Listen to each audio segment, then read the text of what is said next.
It's an interesting movie because on the one hand you have this kind of outer shell that's about cops and robbers and robbing banks and heists and all that stuff and shootouts, which you've kind of like seen. You know how to look at that kind of a movie.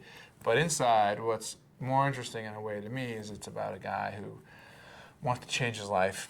It's about a guy who's trying to deal with the legacy of what his parents left him, in effect, and that's like a legacy of pain and a legacy of being stuck in a place that he doesn't want to be.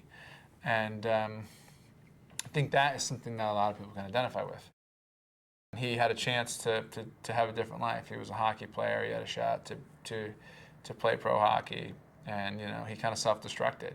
He was poisoned by this relationship with his father and by having his mother, he believed, ran off when he was young, which probably created a sense of insecurity and low self-esteem. And so he sabotaged himself, and he got addicted to drugs. And like a lot of other people in this neighborhood, there's a huge drug problem in Charlestown and a lot of neighborhoods, and working-class neighborhoods in Boston and other neighborhoods. And so he kind of spun out and came back, and instead of getting away from this thing he wanted to get away from, he ended up deeper in it, and with his his friends that he grew up with, and doing the same thing that everyone else was doing. And basically, even though he knew it wasn't good for him, even though he knew he wanted to get out, he was doing it despite himself. And that's kind of where we find him. And it's a very tough Irish neighborhood. Had what was called the Code of Silence. For a long time in the 80s and 90s, they could not get a murder conviction. You could be killed in the middle of the street and no one would testify against you. It was a very, very rough place, but also a place of a very strong kind of community.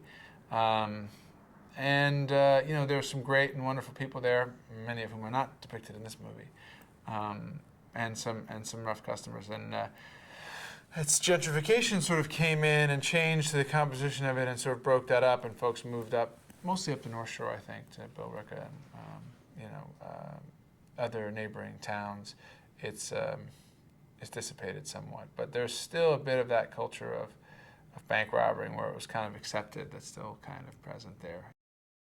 Doug and Jem have a very complicated history and backstory, and it's one of the aspects of this film that really appealed to me. These two old friends who have become really different people and are not people that would be friends if they met now, but because they have this history that goes way back of loyalty and friendship and love, they're bound to each other now.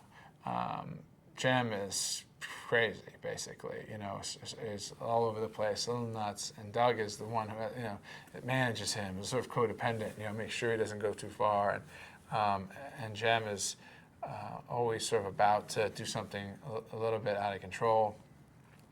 And what you start to discover is that there's some debt that we feel that Doug owes Jem, and that he's always sort of holding over him. And over time, you find out what that is.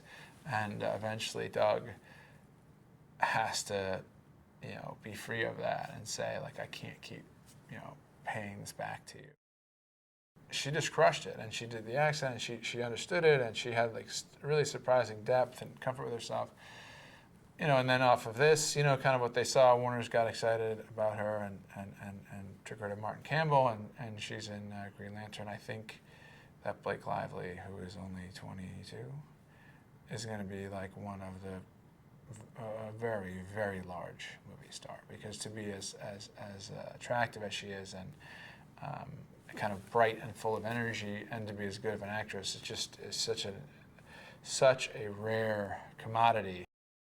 Frawley is this guy who kind of doesn't really have anything else going on in his life except that he, and he's not from there. He kind of has a little bit of contempt for this whole idea of this whole thing of Charlestown, of like these guys, this culture. He just doesn't even buy it. I kind of like that. I like that he's doesn't think it's warm and fuzzy or cute or anything. He just thinks it's just criminal and wrong. And that Dino is from Charlestown and has the like sort of local perspective and insight, and so that they kind of work together well.